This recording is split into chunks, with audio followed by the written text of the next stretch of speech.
ನಗುವುದು ಕೇಳಿತಮ್ಮ, ನಾನಿಲ್ಲದಿದ್ದರೇನು, ನೀನಿಲ್ಲದಿದ್ದರೆ ನಗುವೇ ಇಲ್ಲಮ್ಮ.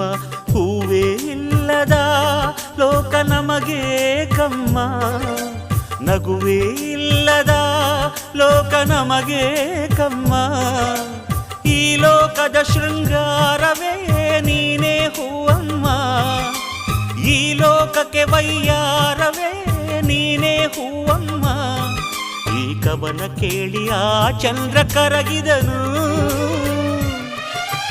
ಕನಸುಗಾರನ ಒಂದು ಕನಸು ಕೇಳಮ್ಮ, ಕನಸುಗಾರನ ಒಂದು ಕವನ ಕೇಳಮ್ಮ.